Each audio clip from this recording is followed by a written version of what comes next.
নির্বাচন ব্যাহত করতে পরিকল্পিত ষড়যন্ত্র চলছে দাবি বিএনপির। দল ও তারেক রহমানকে নিয়ে কটূক্তিকারীদের চাইতে হবে ক্ষমা। ঐক্য করতে ব্যর্থ হলে দায় রাজনৈতিক দলগুলোকেও নিতে হবে বললেন আলী রিয়াজ। জাতীয় সনদ বাস্তবায়নে সবাইকে ছাড় দেওয়ার আহ্বান।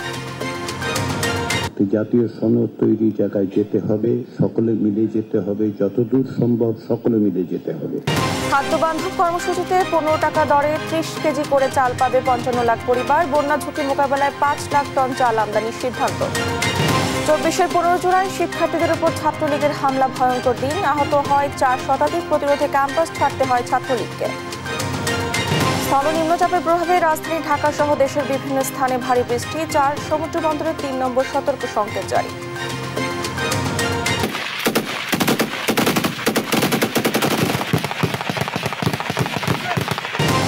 সিরিয়ায় জাতিগত সহিংসতায় দুদিনের প্রাণহানি অন্তত 100। নিরাপত্তা জোরদার, ব্যর্থতায় সরকারকে দুষলেন খোদ স্বরাষ্ট্রমন্ত্রী। এবং সাফ অনূর্ধ্ব 20 নারী চ্যাম্পিয়নশিপে নিজেদের তৃতীয় ম্যাচে ভুটানের বিপক্ষে মাঠে নামবে বাংলাদেশ। খেলা শুরু বেলা 3টায়।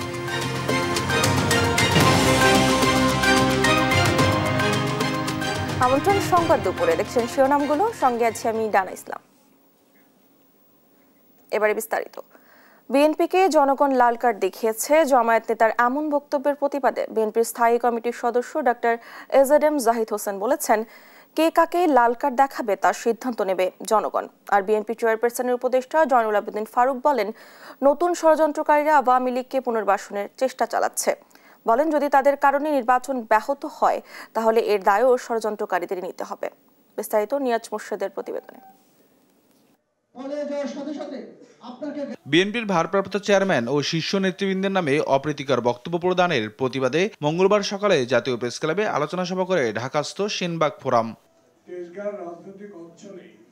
প্রতিবাদ সভায় প্রধান অতিথির বক্তব্যে বিএনপি চেয়ারপারসনের উপদেষ্টা জয়নুল আবেদিন ফারুক এনসিপির নাহিদ ইসলামের বক্তব্যের সমালোচনা করে বলেন, যারা বিএনপির বিরুদ্ধে অপপ্রচার চালাচ্ছে তারাই ফ্যাসিবাদকে পুনর্বাসনের চেষ্টা করছে। কি চাচ্ছেন, কেন করছেন, কি আপনাদের উদ্দেশ্য? তাহলে যে কথা আপনি বলেছেন মুজিববাদ চাঁদাবাদের পাহারাদার আমরা উল্টা বলতে চাই, এই নব্য ষড়যন্ত্রকারীরা আপনারাই আওয়ামী লীগকে আবার পুনর্বাসন করতে চায়। এর আগে রমনা ইঞ্জিনিয়ারিং ইনস্টিটিউশনে সম্মিলিত পরিষদ জুলাই অভ্যুত্থানের কর্মসূচি পালনের জন্য ভেন্যু পরিদর্শন শেষে বিএনপির স্থায়ী কমিটির সদস্য ডাক্তার এজেডএম জাহিদ হোসেন বলেন, আইন শৃঙ্খলা পরিস্থিতির অবনতি করে নির্বাচন পেছানোর ষড়যন্ত্র চলছে। জনগণ সিদ্ধান্ত নিবে কে কাকে লাল কার্ড আর সবুজ কার্ড সাদা কার্ড দেখাবে। এইটি ওই কে বলল তার কথায় বাংলাদেশ জাতীয়তাবাদী দলের আদৌ সমালোচনা করার কোনো আলোচনা করার প্রয়োজন আমরা অনুভব করি না।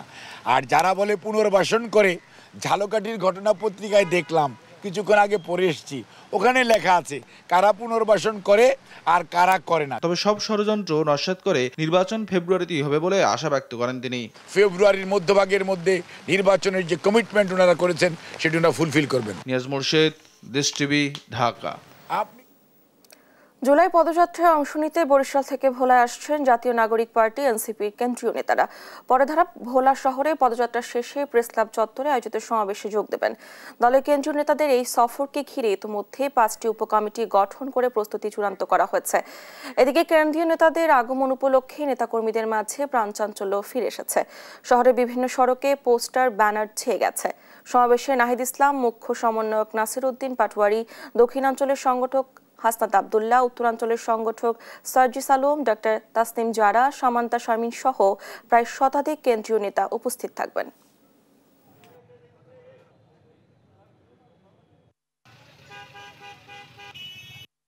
কেন্দ্রীয় নেতারা আসার মধ্যে দিয়ে একটা, আমি মনে করি, সাংগঠনিক একটা বিপ্লব সৃষ্টি হবে ভোলা জেলায়। তাদের দেখার পরে, তাদের আসার পরে একটা গণজোয়ার তৈরি হবে ভোলা জেলায়। চেষ্টা করবো যে ওনাদের পাশে থাকার জন্য সবসময়, এবং নতুন বাংলাদেশ সুন্দরভাবে গড়ার এই আর কি।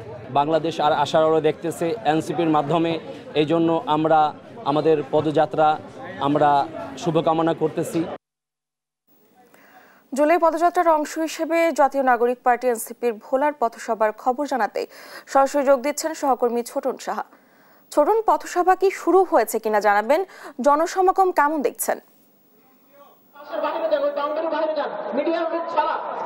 ধন্যবাদ ডানা। আপনি যেমনটি বলছিলেন, আজ দুটায় কিন্তু এনসিপির যে জুলাই পদযাত্রা সেটি শুরু হতে যাচ্ছে এবং আমরা যেমনটি জেনেছি কিছুক্ষণ আগে কিন্তু তারা ভোলার উদ্দেশ্যে রওনা দিয়েছেন এবং অল্প কিছুক্ষণের মধ্যে কিন্তু তারা এই মঞ্চে এসে উপস্থিত হবেন।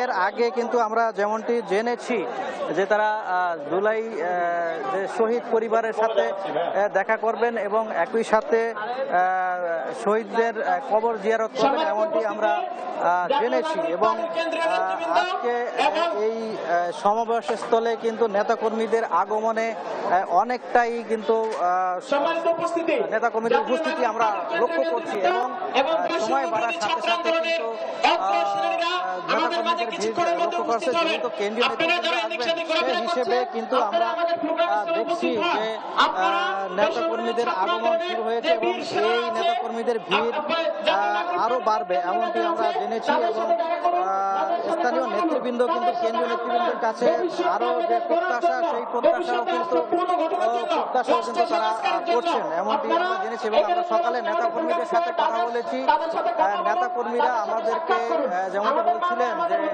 তারা নতুন বাংলাদেশ গড়ার লক্ষ্যে জাতীয় নাগরিক পার্টির কেন্দ্রীয় নেতৃবৃন্দ এবং জুলাই বিপ্লবের অগ্রণী সৈনিকদের দেশ গড়ার লক্ষ্যে যে আজকের যে জুলাই পদযাত্রা এটি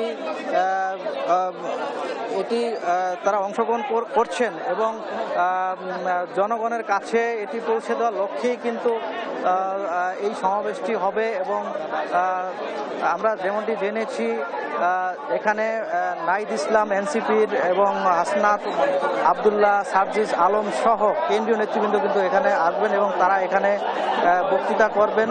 এবং বলা যায় আমরা জেনেছি যে অল্প কিছুক্ষণ হয়তো 10 থেকে 20 মিনিটের মধ্যে তারা মঞ্চে এসে উপস্থিত হবেন এবং তারা এখানে বক্তৃতা করবেন এমনটি আমরা জেনেছি। তো এ ছিল আমার কাছে যে ভোলাতে যে জুলাই পদযাত্রা শুরু হতে যাচ্ছে তা নিয়ে সর্বশেষ তথ্য। ডানা।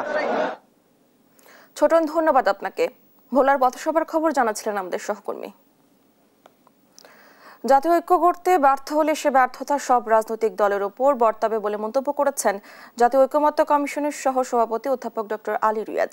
মঙ্গলবার সংস্কার ইস্যুতে রাজনৈতিক দলগুলোর সাথে দ্বিতীয় পর্যায়ের বৈঠকের 14তম দিনে তিনি কথা বলেন।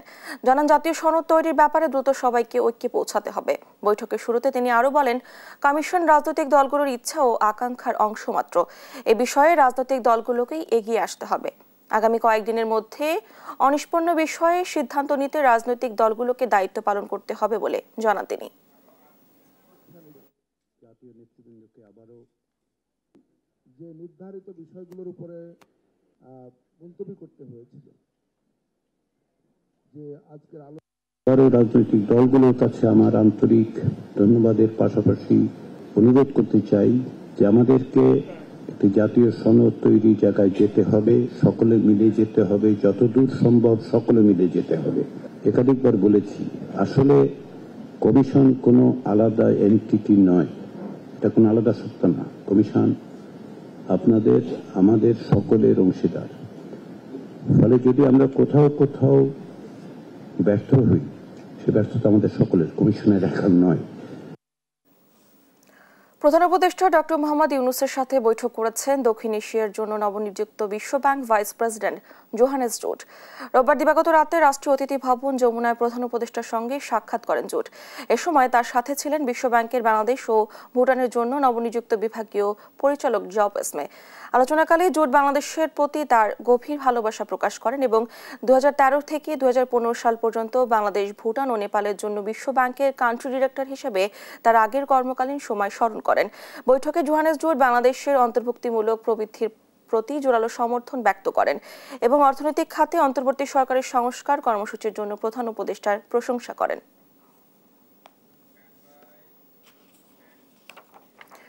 আগস্ট মাস থেকে দেশের 55 লাখ দরিদ্র নিম্ন আয়ের পরিবারকে প্রতি কেজি 15 টাকা দরে 30 কেজি করে চাল দেওয়া হবে। এই কর্মসূচি চলবে 6 মাস ব্যাপী, এমনটি জানিয়েছেন খাদ্য উপদেষ্টা আলী ইমাম মজুমদার। এ সময় অর্থ উপদেষ্টা ডক্টর সালেউদ্দিন আহমেদ জানান, পাওয়ার প্ল্যান্ট নিয়ে আওয়ামী লীগের সময় দেশি বিদেশি কোম্পানিগুলোর সঙ্গে সব চুক্তি পুনর্বিবেচনা করা হবে। মঙ্গলবার দুপুরে সচিবালয়ে ক্রয় সংক্রান্ত কমিটির বৈঠক শেষে এসব কথা জানান তারা। তৌফিক মাহমুদ মুন্না রিপোর্ট, জানাচ্ছেন নাইম আফসান। অতিবৃষ্টি ও ওজান থেকে নেমে আসা পাহাড়ি ঢলে ফেনীতে সৃষ্ট বন্যা পরিস্থিতি উন্নতি হচ্ছে। এ জেলার সব নদীর পানি এখন বিপদসীমার নিচ দিয়ে প্রবাহিত হচ্ছে। ফেনীতে ভয়াবহ বন্যায় ক্ষয়ক্ষতির পরিমাণ প্রায় 146 কোটি 43 লাখ টাকা। মঙ্গলবার সকালে সচিবালয়ে সরকারি ক্রয় সংক্রান্ত কমিটির বৈঠক হয়। অর্থ উপদেষ্টা ডক্টর মোহাম্মদ সালেউদ্দিন আহমেদের সভাপতিত্বে উপদেষ্টা মণ্ডলীর সদস্যরা সহ বিভিন্ন মন্ত্রণালয়ের সচিবরা উপস্থিত ছিলেন। সভা শেষে খাদ্য উপদেষ্টা বলেন, আগামী আগস্ট মাস থেকে খাদ্য বান্ধব কর্মসূচি চালু হবে। মাননীয় অর্থ উপদেষ্টা এটাকে এবার 55 লাখ করে দিয়েছেন। এই 55 লাখ পরিবার 30 কেজি করে চাল পাবে 6 মাস, আগস্ট, সেপ্টেম্বর, অক্টোবর, নভেম্বর পর্যন্ত পাবে আমাদের বর্তমান পরিকল্পনা অনুসারে। আর অর্থ উপদেষ্টা ডক্টর সালেউদ্দিন আহমেদ জানান, জুলাই স্মৃতিঘর নির্মাণের জন্য প্রয়োজনীয় সব অর্থ বরাদ্দ দেওয়া হয়েছে। আগামী 5 আগস্ট উদ্বোধন হবে জাদুঘর। জুলাই স্মৃতিঘর যেটা, এটার জন্য আমাদের কতগুলো আপনারা জানেন 5 আগস্ট মাননীয় প্রধান উপদেষ্টা উদ্বোধন করবেন ওই জুলাই স্মৃতিঘরের কিছু কনস্ট্রাকশন, স্মৃতি জাদুঘরের ব্যাপারে আমরা অ্যাপ্রুভ করেছি কিছু কাজ, সেটা 5 আগস্টের মধ্যে সম্পূর্ণ কাজ তো অলরেডি শুরু হয়ে গেছে আপনারা জানেন। আওয়ামী লীগের সময়ে পাওয়ার প্ল্যান্ট নিয়ে দেশি বিদেশি কোম্পানির চুক্তি পুনর্বিবেচনা করা হবে বলেও জানান উপদেষ্টা। নাইম আফসান, দেশ টিভি, ঢাকা। অর্থ আত্মসাৎ ও মানি লন্ডারিং এর অভিযোগে চট্টগ্রাম বন্দর কর্তৃপক্ষের চেয়ারম্যান এস.এম. মনিরুজ্জামানের বিরুদ্ধে অনুসন্ধানে নেমেছে দুর্নীতি দমন কমিশন দুদক। ইতিমধ্যে রেকর্ডপত্র তলব করে বন্দর কর্তৃপক্ষকে চিঠিও দিয়েছে অনুসন্ধানকারী দল নেতা সহকারী পরিচালক নওশাদ আলী। কর্ণফুলী নদীর ড্রেজিং প্রকল্প সংশ্লিষ্ট অনুমোদনপত্র, আর্থিক বরাদ্দ, টেন্ডার চুক্তির নথি সহ মনিরুজ্জামানের ব্যক্তিগত ও পারিবারিক নথিপত্র চাওয়া হয়েছে চিঠিতে। আগামী 28 জুলাইয়ের মধ্যে সকল নথি দুদককে সরবরাহের জন্য বলা হয়েছে। অভিযোগে বলা হয়েছে, ক্ষমতার অপব্যবহার, অনিয়ম, অর্থ আত্মসাৎ, মানি লন্ডারিং এবং অবৈধ সম্পদ অর্জন করেছেন চট্টগ্রাম বন্দর কর্তৃপক্ষের চেয়ারম্যান এস.এম. মনিরুজ্জামান।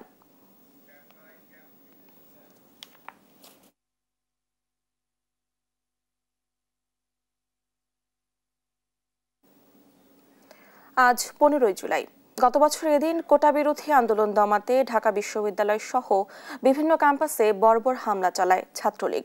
রাজাকার স্লোগানের জবাব দেবে ছাত্রলীগ ওবায়দুল কাদেরের এমন বক্তব্যের পরপরই শিক্ষার্থীদের উপর হামলা শুরু হয়। সারা দেশে প্রায় 4 শতাধিক শিক্ষার্থী আহত হয়। শুধু ঢাকা বিশ্ববিদ্যালয় ক্যাম্পাসে আহত হয় প্রায় 300 জন। আহত শিক্ষার্থীরা ঢাকা মেডিকেলে চিকিৎসা নিতে গেলে সেখানেও তাদের উপর হামলা হয়। এরপরও শিক্ষার্থীদের দমন করা যায়নি। ওই রাতে বিভিন্ন ক্যাম্পাস থেকে বিদায় ঘণ্টা বাজে ছাত্রলীগের। বিস্তারিত ইউসুফ ভুঁইয়া রিপোর্টে। আজ 15 জুলাই। 1 বছর আগে এদিনেই সরকারি চাকরিতে কোটা সংস্কার দাবিতে আন্দোলনরত শিক্ষার্থীদের ওপর দফায় দফায় হামলা চালায় ছাত্রলীগ। শিক্ষার্থীদের সঙ্গে ছাত্রলীগের সংঘর্ষে রণক্ষেত্রে পরিণত হয় ঢাকা বিশ্ববিদ্যালয় সহ দেশের বিভিন্ন বিশ্ববিদ্যালয় ক্যাম্পাস। ছাত্রলীগের এই হামলায় সারা দেশে প্রায় 4 শতাধিক শিক্ষার্থী আহত হয়। এর মধ্যে শুধু ঢাকা বিশ্ববিদ্যালয় ক্যাম্পাসেই আহত হয় প্রায় 300 জন। 15 জুলাই দেখেছি যে মেয়েদের জামায় রক্ত লেগে আছে, মানে ওটা শুধু নিজেদের রক্ত এরকম না, অন্য কাউকে মেরেছে ওই রক্ত লেগে আছে। কখনো মনে হয়নি যে এই মানুষের মিছিল করতে পারে। তাদেরকেও আমরা মাঠে দেখেছি, এতটা স্বতঃস্ফূর্ত এবং এতটা উজ্জীবিত অংশগ্রহণ ছিল তাদের। শুধু তাই নয়, হামলায় আহত শিক্ষার্থীরা ঢাকা মেডিকেল কলেজ হাসপাতালে চিকিৎসা নিতে গেলে সেখানেও শিক্ষার্থীদের উপর হামলা চালায় ছাত্রলীগ। তবে এই হামলার সূত্রপাত হয় আগের দিন। 14 জুলাই বিকেলে এক সংবাদ সম্মেলনে তৎকালীন প্রধানমন্ত্রী শেখ হাসিনা কোটা সংস্কার আন্দোলনকারীদের রাজাকারের নাতিপুতি বলার পরেই রাতে প্রতিবাদে উত্তাল হয়ে ওঠে ঢাকা বিশ্ববিদ্যালয় ক্যাম্পাস। মুক্তিযোদ্ধার সন্তান নাতিপুতিরা কেউ মেধাবী না, যত রাজাকারের বাচ্চারা নাতিপুতি হলো মেধাবী, তাই না? রাত 11টার পর ঢাকা বিশ্ববিদ্যালয় ছাত্রীদের হল সহ প্রায় প্রতিটি হল থেকে তুমি কে আমি কে, রাজাকার রাজাকার এই স্লোগান নিয়ে টিএসসি রাজু ভাস্কর্যের সামনে জড়ো হয় শিক্ষার্থীরা।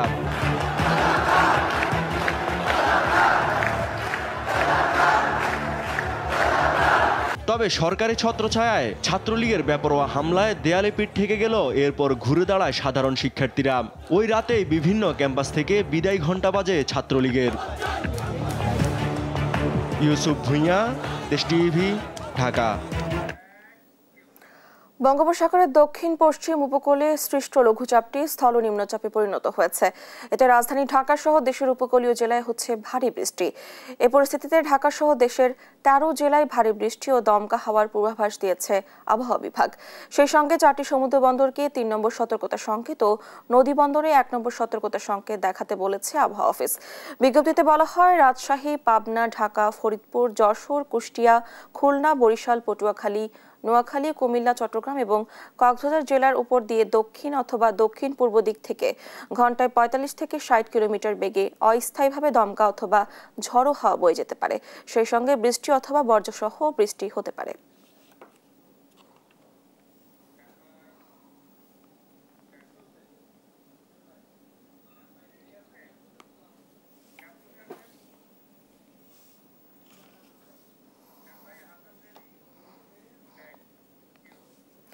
আবহাওয়ার আরো খবর জানাতে এই মুহূর্তে রাজধানীর আগারগাঁও আবহাওয়া অফিস থেকে যুক্ত হচ্ছেন সহকর্মী হাসান মাহমুদ। হাসান, আবহাওয়ার পরিস্থিতির সর্বশেষ কি তথ্য আছে আপনার কাছে, জানাবেন আমাদের।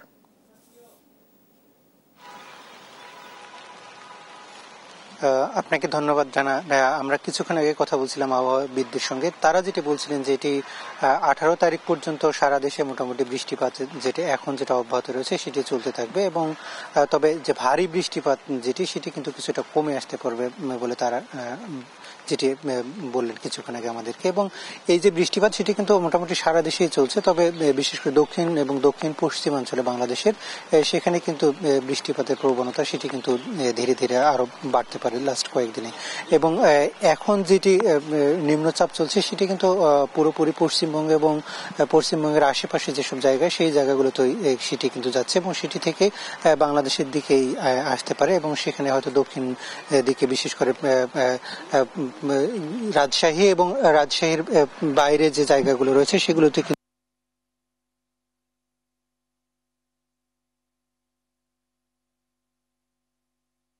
হাসান, ধন্যবাদ আপনাকে। আবহাওয়া পরিস্থিতির খবর জানাচ্ছিলেন আমাদের সহকর্মী। যুক্তরাষ্ট্র সহ নতুন আরো 5টি দেশে ভোটার নিবন্ধন কার্যক্রম শুরু করার অনুমতি পেয়েছে নির্বাচন কমিশন। নতুন 5টি দেশ হলো ওমান, দক্ষিণ আফ্রিকা, জর্ডান, আমেরিকা ও মালদ্বীপ। মঙ্গলবার দুপুরে রাজধানীর আগারগাঁওয়ে নির্বাচন কমিশন সচিবালয়ে এনআইডির মহাপরিচালক এএসএম হুমায়ুন কবির এসব কথা বলেন। এছাড়াও তিনি আরো বলেন, বর্তমানে 9টি দেশে ভোটার কার্যক্রম চলছে, কিন্তু জাপানের পাবলিক আইপি পেতে একটু সময় লাগতে পারে। 9টি দেশ থেকে 48,080 জন ব্যক্তি ভোটার হওয়ার জন্য আবেদন করেছেন। এর মধ্যে 17,367 জন ইতিমধ্যে ভোটার হয়েছেন।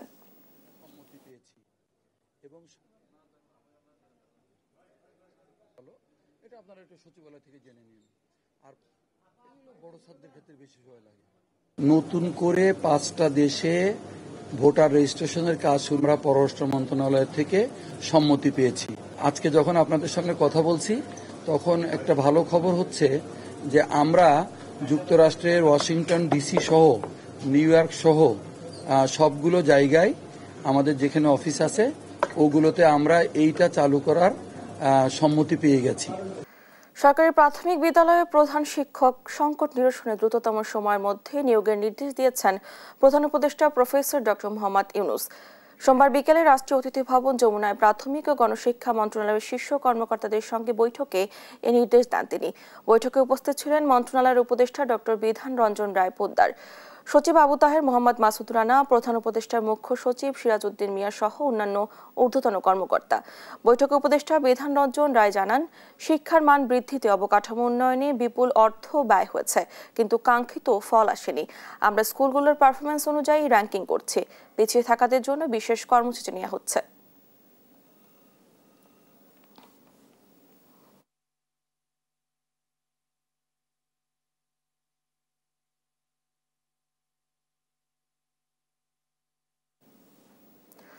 নগরের প্রান্তিক নারীদের গর্ভকালীন স্বাস্থ্যসেবা নিশ্চিত করতে মিডওয়াইফ নির্ভর প্রজনন স্বাস্থ্যকেন্দ্র মহানগর জেনারেল হাসপাতালের উদ্বোধন করেছে ঢাকা দক্ষিণ সিটি কর্পোরেশন।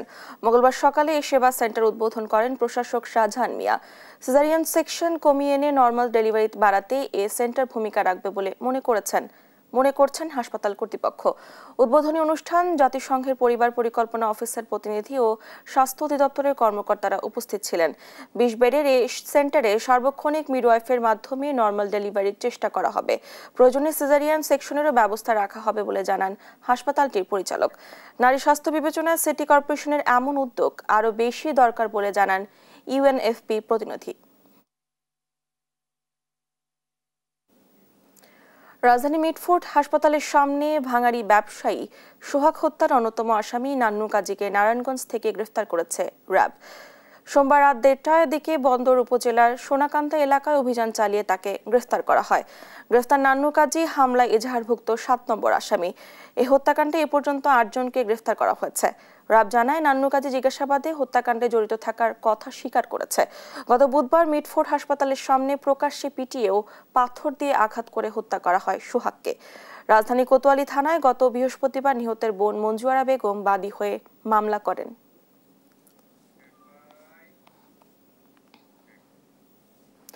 টানা বৃষ্টি আর উজান থেকে নেমে আসা পাহাড়ি ঢলে ফেনীর 5 উপজেলায় 137টি গ্রাম প্লাবিত হলেও পরিস্থিতি ধীরে ধীরে স্বাভাবিক হতে শুরু করেছে।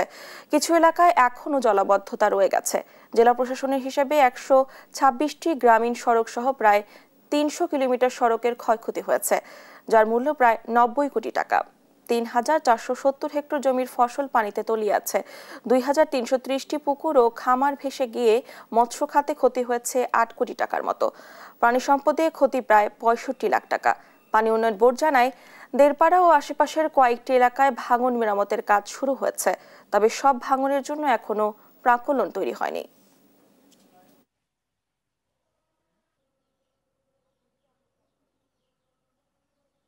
ক্ষয়ক্ষতিটার প্রকৃত চিত্রটা পাওয়া গেলে সেই অনুযায়ী একটা অনুমিত ব্যয় নিয়ে যেই দাপ্তরিক প্রক্রিয়াগুলি টেলিফোনে সম্পন্ন করে আমরা মাঠে কাজ শুরু করছি। ফেনীতে দুর্গত এলাকায় পানি নামতে থাকায় বন্যা পরিস্থিতির উন্নতি হয়েছে, তবে রাস্তাঘাট, কৃষি ও মৎস্য খাতের ব্যাপক ক্ষয়ক্ষতি হয়েছে। এ নিয়ে আলোচনাতে সরাসরি যোগ দিচ্ছেন সহকর্মী তোফায়েল আহমেদ নিলয়। নিলয়, ক্ষয়ক্ষতির চিহ্ন কেমন দেখছেন? দুর্গতদের সহায়তার কি উদ্যোগ দেখছেন?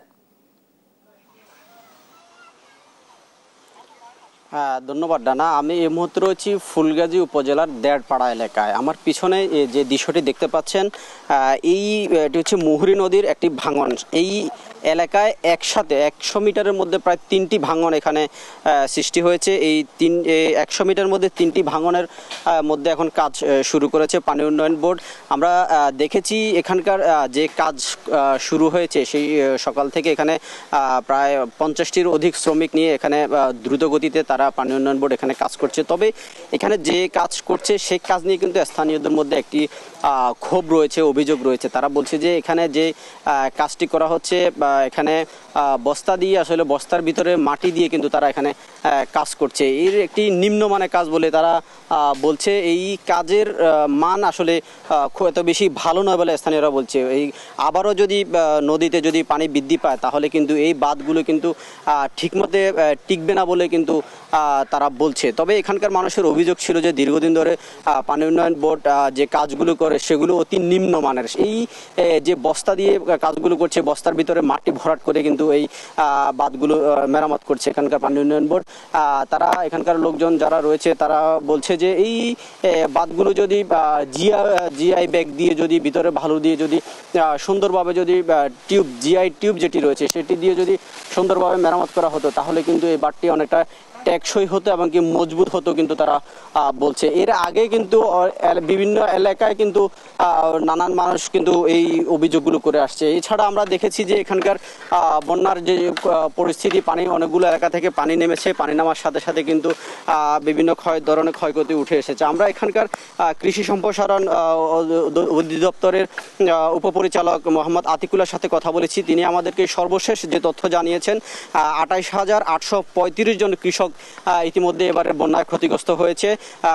এই 28,835 জন কৃষকের যে সকল কৃষি আবাদ করেছিল তারা এইসব কৃষি আবাদের মধ্যে মধ্যে ৫,৮০১ হেক্টর কৃষি জমি পানির নিচে আক্রান্ত হয়েছে বলে জানিয়েছেন। তিনি আরও বলেছিলেন যে এইসব আক্রান্ত ফসলের মধ্যে সম্পূর্ণ ক্ষতিগ্রস্ত হয়েছে ২,৯৩০ হেক্টর ফসলি জমি কিন্তু নষ্ট হয়েছে বলে তিনি বলছেন। এছাড়া আংশিক ক্ষতি হয়েছে ২,৮৭০ মেট্রিক টন ক্ষতি হয়েছে। যদিও সেটি যদি টাকার অঙ্কে যদি হিসাব করা হয় তাহলে কিন্তু তিনি বলছেন যে প্রায় ৩,৮০,০০,০০০ টাকার মতো কিন্তু কৃষি সম্প্রসারণ অধিদপ্তরের ক্ষতি হয়েছে বলে তিনি সর্বশেষ জানিয়েছেন। এছাড়া মৎস্য অধিদপ্তর বলেছেন ২,৩৭০টি পুকুরের মাছ ভেসে গেছে, যার ক্ষতির পরিমাণ ৯ কোটি টাকা বলে কিন্তু জানিয়েছেন। তো এই ছিল ফেনীর বন্যার বাঁধ মেরামত এবং বন্যার ক্ষয়ক্ষতি নিয়ে সর্বশেষ তথ্য।